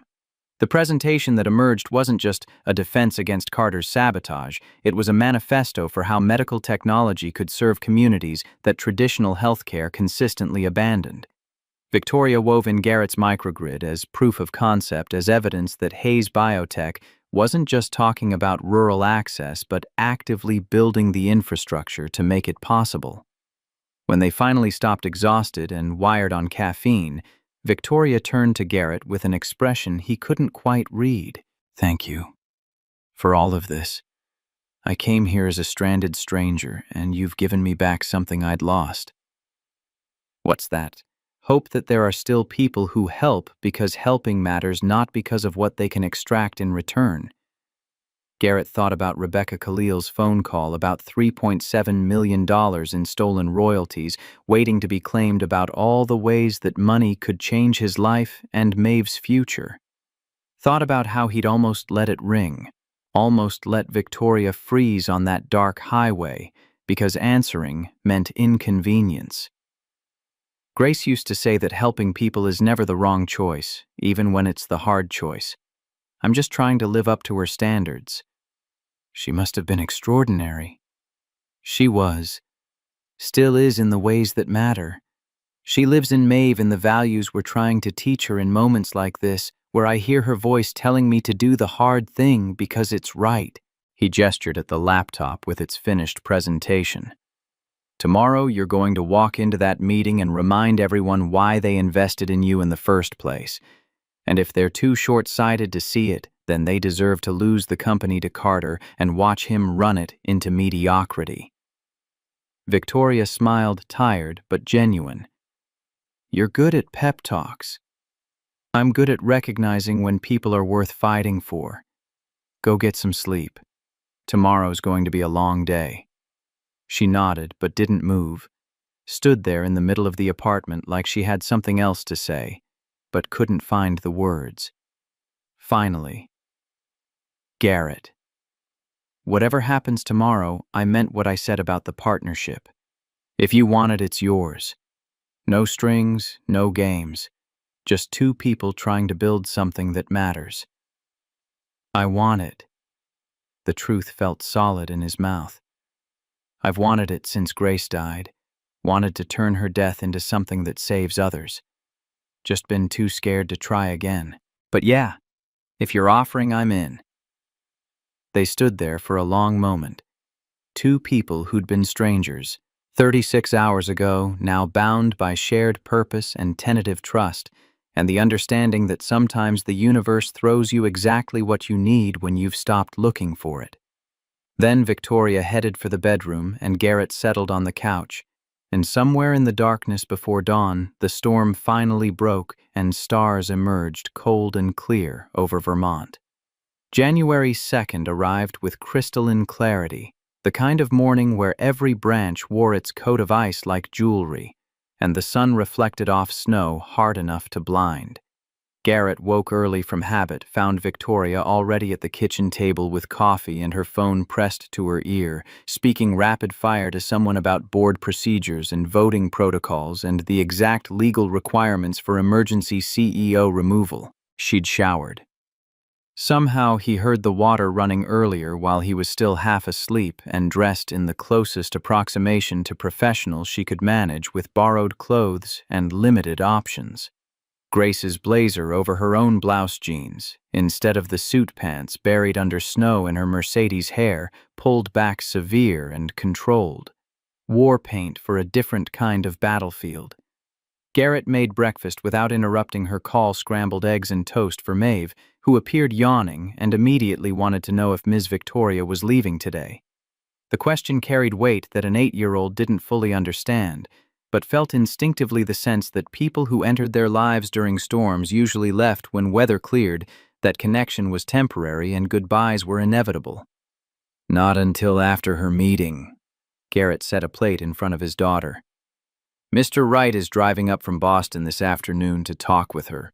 That's far. He must really want to talk. Maeve attacked her eggs with the focus of someone fueling up for adventure. Can I come to the meeting? I promise to be quiet. It's a grown-up business meeting, baby. Boring stuff about money and companies. Daddy, I know what companies are. Ms. Victoria's trying to save hers from the bad man who wants to take it. That's not boring. That's like a quest. Quests are interesting. Victoria ended her call and turned to them with something like amusement breaking through her tension. She's not wrong. It is like a quest. Dragon slaying included. Can I help? Maeve's eyes went wide with hope. I'm good at helping. You've already helped more than you know. Victoria's voice softened in a way Garrett hadn't heard before, unguarded and genuine. You reminded me what matters beyond balance sheets. That's worth more than most consulting fees. Maeve glowed under the praise, and Garrett felt the familiar ache of watching his daughter connect with adults who wouldn't stay, who'd return to their real lives, and leave Maeve to understand once again that people passed through but rarely remained. He'd been careful about that since Grace died, about not letting Maeve get attached to temporary presences, about maintaining boundaries that protected her from accumulating losses. But Victoria had slipped past those defenses, somehow had become real to his daughter in 48 hours, and the goodbye that loomed later today would hurt more than it should. The phone rang landline, not Victoria's cell. Garrett answered to find Pete Kowalski's gravelly voice on the other end. Garrett, you still got that stranded woman's Mercedes in your bay black AMG. Yeah, why? Because there's a state police cruiser parked on Main asking Betty about who owns it. Ran the plates apparently. They're heading your way." Garrett's stomach dropped. He looked at Victoria, who'd gone very still, listening to his half of the conversation. "Thanks for the heads up, Pete." 2 minutes later, a knock came at the exterior door. Firm official, the kind that meant authority and questions and complications they didn't need. Garrett opened it to find Trooper Sarah Mitchell, someone he knew vaguely from the VFW hall where she sometimes showed up for community events.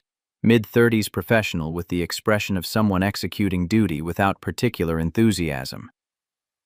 "Morning, Garrett. Sorry to bother you. We got a call from Boston PD doing a welfare check. Someone reported a Victoria Hayes as missing, last known location somewhere on Route 7 near here. Black Mercedes registered to her company. That vehicle downstairs." Victoria appeared behind Garrett, and he felt her tension like a physical presence. "I'm Victoria Hayes. I'm not missing, just stranded by the storm. Who called it in?"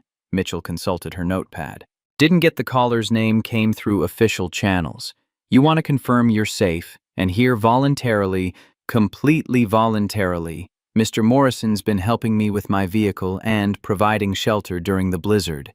Victoria's CEO voice emerged calm and authoritative.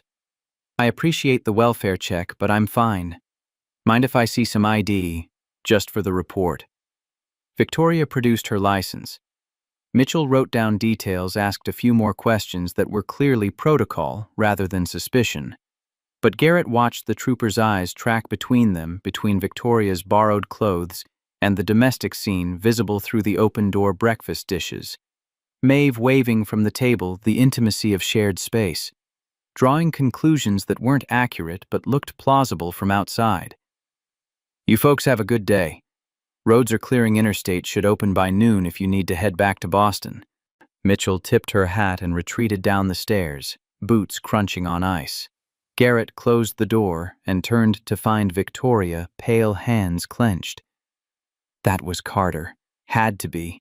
He called in a welfare check to create a paper trail showing I'm unreachable, unstable, possibly in some kind of compromised situation. He's documenting your absence to use against you at the meeting. More than that, he's planting seeds for a narrative. Successful CEO has breakdown during crisis, disappears to small town, found shacking up with a mechanic while her company collapses. It plays into every sexist stereotype about women being too emotional for leadership, too easily distracted by personal relationships, too. She stopped, visibly fighting for control. He's building a case that removes me without needing to prove the financial fraud. Just shows I'm unfit. Garrett felt anger rise hot in his chest. He'd watched this playbook at Stellar, had seen talented people destroyed not through direct confrontation, but through careful erosion of credibility, through innuendo and implication, and the weaponization of circumstances against character. Carter was good at it. Clearly had practice. Then we make sure Wright sees through it. Make sure he understands that you're not hiding, you're preparing, that you've been working nonstop to untangle Carter's deception while Carter's been working nonstop to bury you under convenient lies. Victoria pulled out her phone, started typing furiously. "I need to get ahead of this. Call Elena, call the board members who might still listen, establish the truth before Carter spins the welfare check into evidence of instability." She spent the next 2 hours on calls, on emails, building her defense against attacks she couldn't see but could predict with the grim accuracy of someone who'd navigated corporate warfare before. Garrett listened to fragments while he worked on clearing the Mercedes from his bay. The vehicle needed to go, even if it wasn't fixed. Needed to not be occupying his workspace when normal business resumed tomorrow. He activated the hydraulic lift. Raised, the car stood beneath it, studying frozen components, with the detached focus of someone using physical work to avoid thinking about how invested he'd become in a stranger's fight. Maeve appeared at his elbow. "Daddy, is Ms. Victoria going to lose her company?" "I don't know, baby." That would be sad. She worked really hard to build it. It's not fair if the bad man takes it just because he lies better than she tells truth. 8 years old and already understanding that fairness was aspiration rather than guarantee, that the world didn't automatically reward good intentions or punish bad actors. Garrett set down his wrench, knelt to Maeve's eye level. Sometimes people who do wrong things win anyway, and sometimes people who do everything right still lose. But that doesn't mean you stop trying to do right, doesn't mean you give up fighting just because the fight's hard. Is that what you did when your old company was mean to you? You kept fighting. The question pierced him.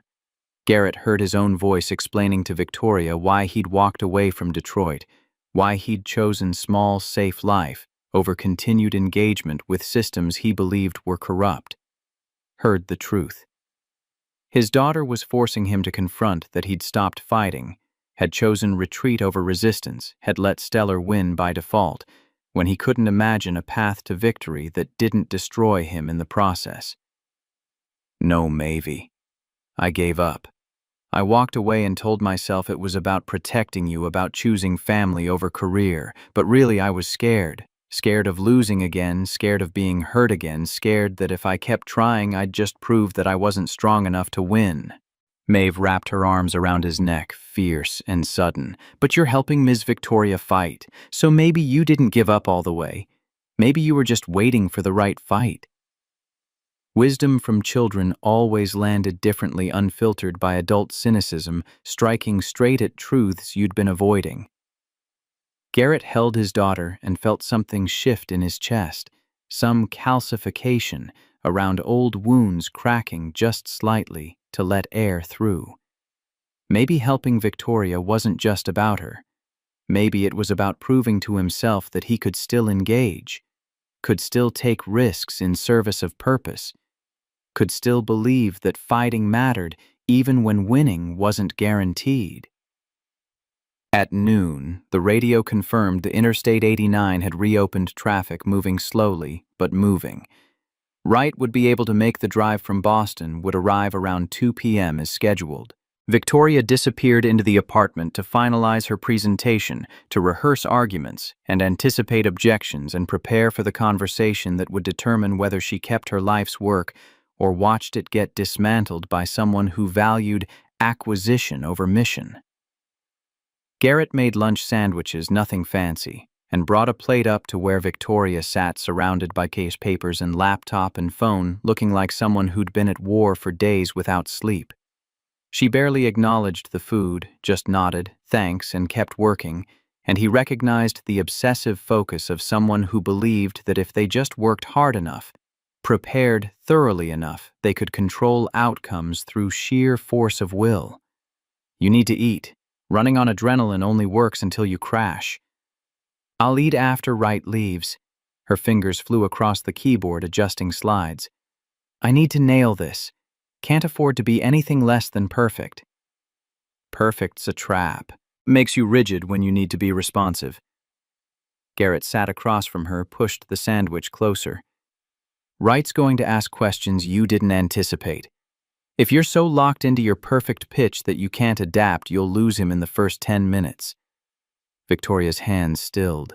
She looked up with eyes that were bloodshot and desperate. I don't know how to do this any other way. I built Hayes Biotech through preparation and execution and never letting people see weakness. If I show up anything less than completely in control, Richardson will use it as ammunition. Richardson's not your audience today. Wright is. And Wright doesn't need to see control, he needs to see conviction. Needs to believe that you care about this mission more than you care about winning a political fight. Garrett gestured at her laptop. That presentation you've built? It's good. Really good. But it's all head, no heart. You're selling him on strategy when what he needs to buy is purpose. I told you about my father yesterday, about building this company to save people like him. That's in the presentation. As a data point, a motivation stated in past tense. But what about now, right now sitting here, what keeps you going? Because I watch you work, and it's not just about winning. There's something deeper driving you, something Carter and Richardson can't touch because they don't understand it. Victoria set down her laptop. Her hands were shaking slightly. Exhaustion or emotion, or both. When she spoke, her voice was quiet, stripped of its usual authority. I'm terrified that if I lose this company, my father's death will have been for nothing.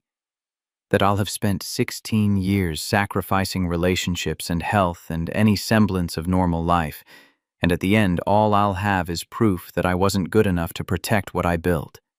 That everything I gave up was wasted on a failure I couldn't prevent.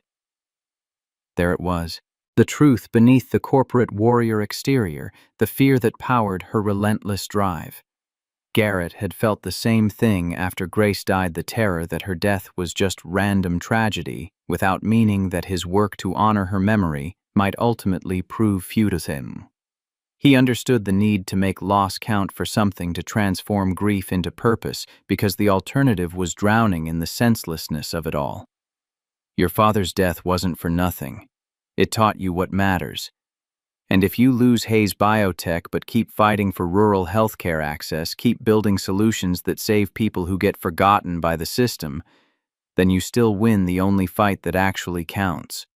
The company's just a vehicle. The mission's what matters. Easy to say when it's not your company being stolen. You're right, it's easier, but it's still true. Garrett leaned forward, held her gaze. When you talk to Wright, don't defend Hayes Biotech like it's a possession you're trying to keep. Defend it like it's a tool you need to continue work that's bigger than ownership. Make him understand that Carter stealing your company isn't about you losing power. It's about rural hospitals losing the one technology company that actually gives a damn about serving them.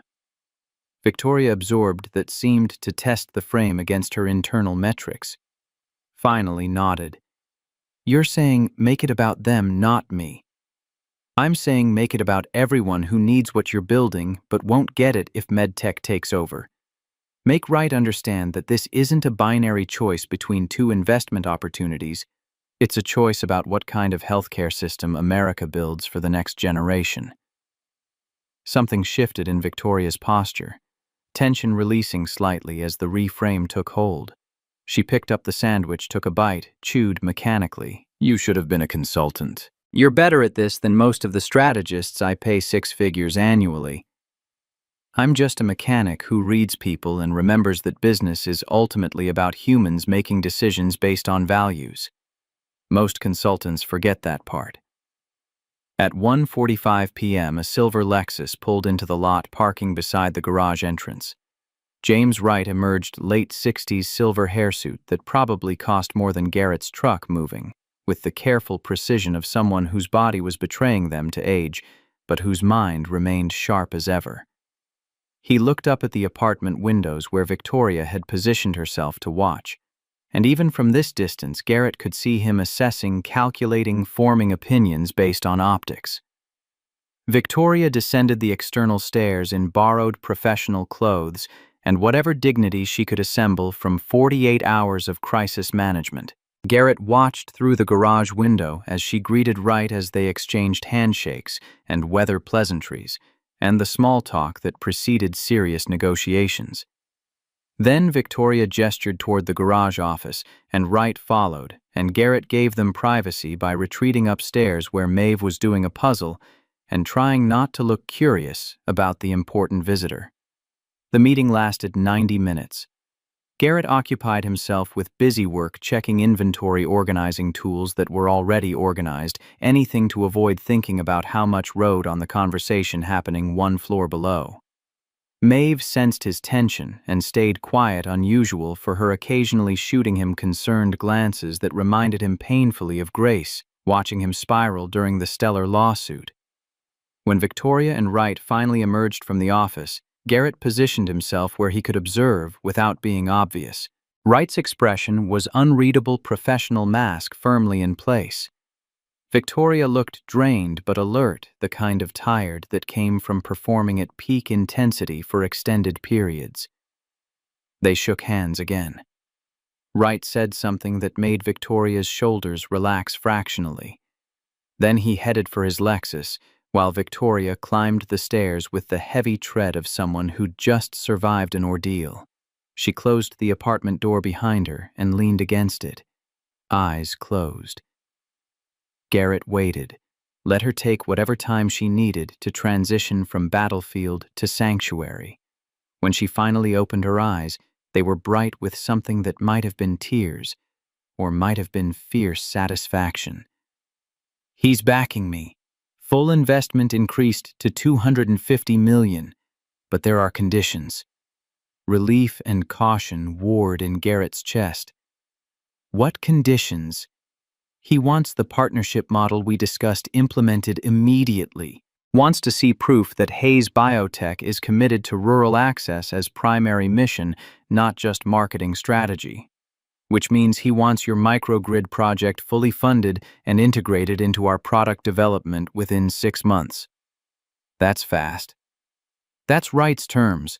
He said. She paused, seemed to gather herself. He said that you convinced him more in our 10-minute conversation about your prototype than I did in 90 minutes of presentation. That watching an MIT engineer choose to work in a small-town garage because he cared more about impact than prestige told him everything he needed to know about whether Hayes Biotech's mission was genuine. Garrett processed that. Wright had taken 10 minutes to grill him about the microgrid, asking technical questions that proved the man had done his homework, that he understood power systems and rural infrastructure better than most venture capitalists would bother to learn. Garrett had answered honestly without corporate polish, explaining exactly why distributed power mattered for rural healthcare and what barriers existed to implementation, and why most companies ignored the problem because the economics didn't justify the effort. So Wright's bet isn't on your company. It's on whether we can actually deliver something that changes rural healthcare infrastructure. His bet is on both. He believes I can run the business, but only if I'm surrounded by people who share the mission instead of just collecting paychecks. Victoria moved to the couch, sat heavily. He also told me something about Carter. Wright's team did their own investigation after he received the suspicious projections. Found evidence of Carter's offshore accounts, his meetings with MedTech. Wright's been feeding me information this whole time, watching to see if I'd figure it out, or if I'd just accept the sabotage as personal failure. He tested you. For 3 days, while I panicked and felt like everything was collapsing, Wright was running an experiment to see how I'd respond to crisis. Whether I'd blame others or take responsibility, whether I'd fight or surrender, whether I'd prioritize the company or the mission. She laughed, sharp and bitter. I passed, apparently, but it was close. If you hadn't helped me see that this wasn't about defending my position but about protecting the mission, I'd have shown up defensive and self-focused. Would have failed Wright's test without knowing I was being evaluated. Garrett sat beside her, careful to maintain distance that was becoming harder to justify as connection deepened. What happens at the board meeting tomorrow? Wright will be there. He's informed Richardson that he's voting to keep me as CEO and that any board member who votes otherwise will be voting against his $250 million investment. That changes the calculus. Richardson can't override Wright without losing the funding that keeps Hayes Biotech viable. She rubbed her eyes, exhaustion finally catching up. Carter will be removed. Wright made that condition non-negotiable. Full investigation into the financial manipulation criminal referral if the evidence supports it. The board members who supported Carter's coup will have to explain their judgment to an investor who now controls enough equity to demand accountability. So you won. I survived. Winning comes later when we actually deliver on the promises I made to Wright. When your microgrid is installed in 50 rural hospitals and we can prove that mission-driven technology development actually works at scale. She turned to face him, which means I need you to say yes officially.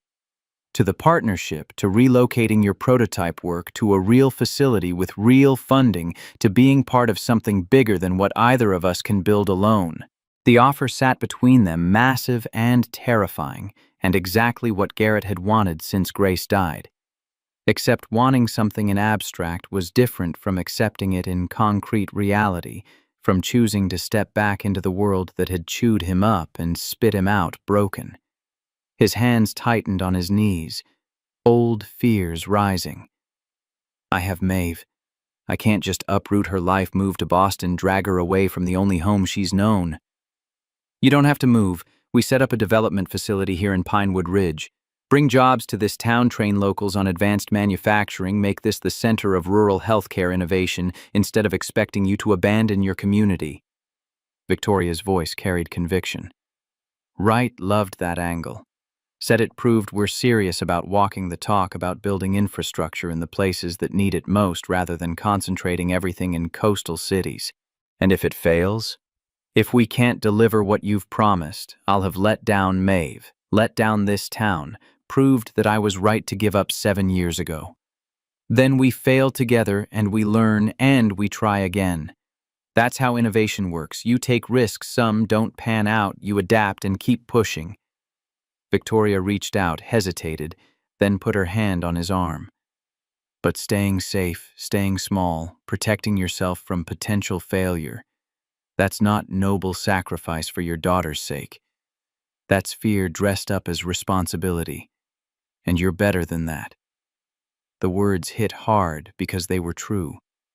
Garrett had been hiding behind Maeve, using her need for stability as excuse to avoid risking himself again. But kids didn't need fathers who played it safe. They needed fathers who showed them how to engage with the world despite uncertainty, how to fight for things that mattered despite the possibility of losing. Grace would have called him on this deflection immediately, would have pushed him to acknowledge that he was choosing comfort over growth and calling it parenting. I need to think about it. The hedge came automatically defensive. You have until tomorrow. Board meetings at 1 p.m. I need to be there in person. If you're coming with me as official partner, we announce it then. If not, she shrugged, then I find someone else, and you stay here working on your prototype alone. Victoria stood, moved toward the bedroom to gather her things. The meeting was ending, the 48-hour interlude closing, and soon she'd drive back to Boston, and life would return to its normal rhythms. Garrett would go back to fixing cars and taking Maeve to school and working on his microgrid in stolen hours and telling himself it was enough. Would watch opportunity walk out the door because accepting it meant risking the pain that came from letting people close enough to hurt you. Maeve appeared from her room, seemed to read the energy immediately. Miss Victoria's leaving. Soon, yes. I need to be in Boston tomorrow for an important meeting. Did your meeting with the investor man go good? Is he going to help save your company? He is. Thanks in large part to your dad. Victoria knelt to Maeve's level. You were right about him being really smart. He helped me understand things I'd forgotten were important. Are you taking him with you to Boston? Because he could help more if he's there. Out of the mouths of children came observations that cut through adult complications to simple truths. Victoria glanced at Garrett, then back to Maeve. I'd like him to come. I'd like both of you to be part of what I'm building if your dad's willing to take that risk. But it's his choice to make. Daddy. Maeve turned to him with eyes that held more understanding than 8 years should allow. Are you going to help, Ms. Victoria, or are you going to be scared? The question stripped away every justification and excuse, reduced his decision to its essential binary. Help or hide, risk or retreat. Engage with the messy, uncertain world where people betrayed you and systems disappointed you, and trying didn't guarantee success, or stay safe in the small life he'd carved out where the problems were manageable and the stakes were contained. He looked at his daughter, at this fierce, brave girl who'd lost her mother, but hadn't let loss make her timid. Looked at Victoria, who'd spent 3 days fighting for something she believed in, despite having every reason to surrender. Looked at the apartment around him, at the life he'd built from grief and fear and the desperate need to protect what remained after tragedy. Took everything else. Grace's voice in memory from their last real conversation before the accident. Promise me you won't let fear win, Garrett. Promise you'll keep building things that matter. Keep believing that trying is better than hiding.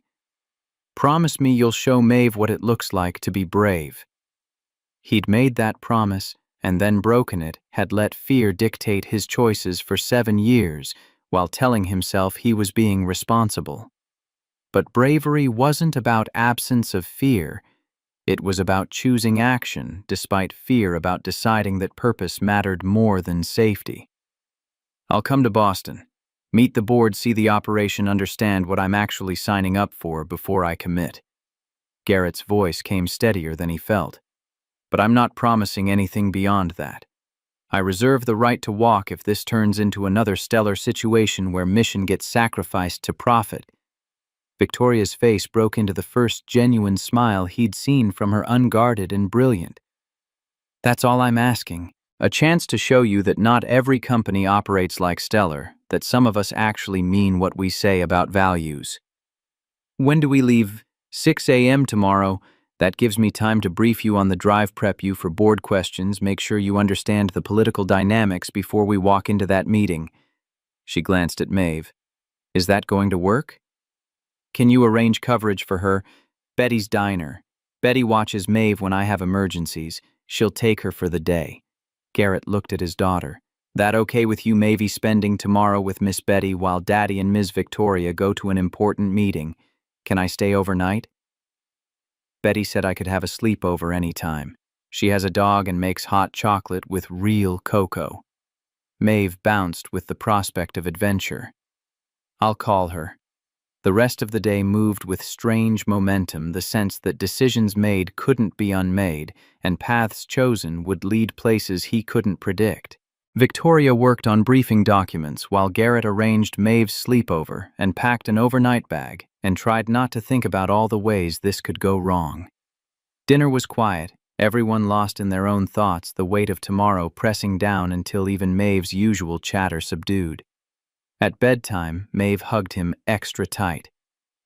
Daddy, are you nervous about tomorrow?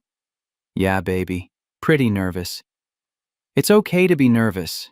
Ms. Eleanor at the library says brave people are nervous all the time. They just do the brave thing anyway. She pulled back to look at him seriously. I think you're very brave, and Mommy would think so too. Garrett's throat tightened. How do you know what Mommy would think? Because I remember some things. And in my memories, she's always telling you to try hard things. So that's what she'd say now. Try the hard thing because it matters. He held his daughter, this miracle of Grace's continuing influence, and felt something settle in his chest. The fear didn't disappear. It never would entirely, but it stopped being the only thing that mattered. Purpose could coexist with fear, could even use it as fuel for careful planning and thorough execution. After Maeve slept, Garrett found Victoria on the couch staring at her laptop, but not really seeing it. She looked up when he entered, and in the warm lamplight she seemed younger, less the corporate CEO, and more just a person trying to navigate impossible circumstances with insufficient resources. Thank you. Her voice was soft. For helping me. For taking this risk. For reminding me why I started this company in the first place. You'd have figured it out without me. Maybe. Or maybe I'd have gone into that board meeting defensive and defeated, would have validated every doubt Richardson planted, would have lost everything because I forgot that the mission matters more than my ego. She closed the laptop. These past 3 days being forced to slow down to actually think about what I'm fighting for. That's not something that would have happened in Boston. I'd have just powered through on adrenaline and stubbornness and probably made it worse. Garrett sat in the chair opposite her, maintaining the careful distance they'd both preserved even as connection deepened. What happens after tomorrow? Assuming the board votes to keep you, assuming Carter gets removed and Wright's investment goes through. Do we just go back to our separate lives and coordinate through email? I don't know. Honesty threaded through her voice. I'm not good at personal relationships, Spent 16 years prioritizing work over everything else, telling myself that sacrifices were necessary for success. Ended up successful and alone, which is exactly what I deserve. Nobody deserves loneliness. Some of us earn it through choices we make. Through deciding that other people are secondary to ambition, that connection takes time better spent on strategy that caring too much makes you vulnerable in ways that can be weaponized. She met his eyes. But then my car broke down and a stranger helped me anyway, and his daughter reminded me that people are actually the only thing that matters. And now I don't know how to reconcile the person I've been with the person I want to become.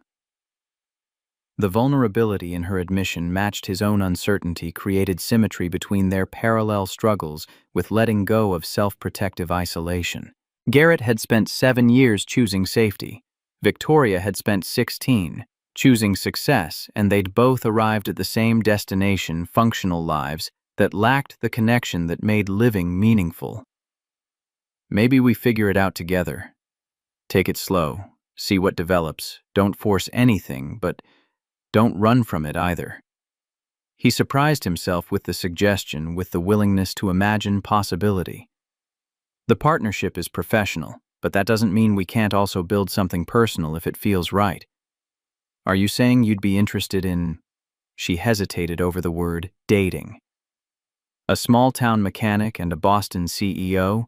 Because the logistics alone are complicated before we even get to personality differences and lifestyle incompatibilities, and I'm saying I like you, respect you, feel more alive around you than I have in 7 years.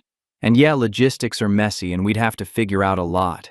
But Grace taught me that you don't let practical obstacles prevent you from choosing people who matter.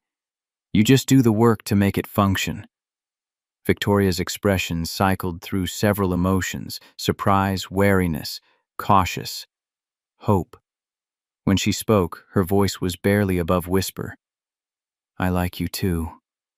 Didn't expect to, didn't plan for it, but somewhere between car breakdowns and corporate espionage and your daughter's radical honesty, I started caring about what happens to you, to both of you. And that terrifies me because caring means risk, and risk means potential loss. Everything worth having comes with risk of losing it. That's how you know it matters. They sat in loaded silence, the space between them charged with unspoken possibility and mutual recognition of complicated timing. Tomorrow would bring board meetings and professional decisions that would shape their working relationship. But underneath that loomed personal questions that couldn't be answered in conference rooms, that would require vulnerability and patience and willingness to build something without blueprints or guaranteed outcomes. Finally, Victoria stood. I should sleep. Tomorrow's going to be intense. Victoria. Garrett caught her attention before she reached the bedroom. Whatever happens with the board, whatever we decide about the partnership or anything else, I'm glad your car broke down on Route 7. Glad you called Morrison's Auto. Glad that sometimes the universe forces paths to cross when they need to. She smiled, genuine and unguarded. Me too. Good night, Garrett.